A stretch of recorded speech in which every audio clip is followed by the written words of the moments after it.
Actuellement plongé dans une période difficile en raison d'une rechute de son cancer des poumons, s'y doit affronter une épreuve particulièrement ardue. Toutefois, il convient de noter que Florent Pagny avait déjà traversé une situation similaire il y a une trentaine d'années, lorsque sa rupture avec Vanessa Paradis avait provoqué un profond mal-être. Hospitalisé pour un ulcère, il s'était retrouvé isolé et seul à l'hôpital, ne recevant que la visite de 3 personnes. Toutefois, il convient de souligner que cette épreuve n'est pas la première à laquelle il doit faire face.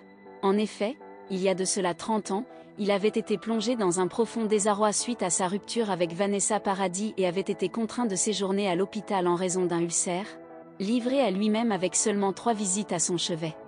Dans son ouvrage intitulé « Pagny par Florent », l'auteur relate cette période difficile durant laquelle il s'était trouvé livré à lui-même, seul et abandonné, dans une chambre d'hôpital située à l'hôpital américain de Neuilly-sur-Seine. Dans son témoignage, il évoque le fait d'avoir été visité seulement à 3 reprises durant sa semaine d'hospitalisation.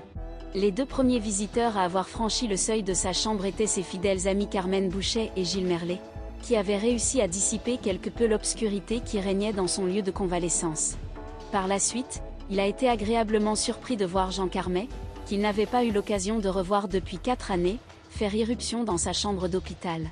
Cette visite empreinte d'affection a constitué pour lui un nouveau repère, un signal lui indiquant qu'il était en train de remonter la pente. Cependant, il a été déçu de ne pas avoir reçu d'autres visites ou de coups de fil de la part de sa famille ou de ses amis. Cette expérience l'a poussé à faire le ménage dans sa vie. À sa sortie de l'hôpital, il a acheté un chien, comme il l'avait fait après une nuit passée en prison. Ce nouvel ami fidèle est devenu pour lui une source de réconfort et d'amour inconditionnel.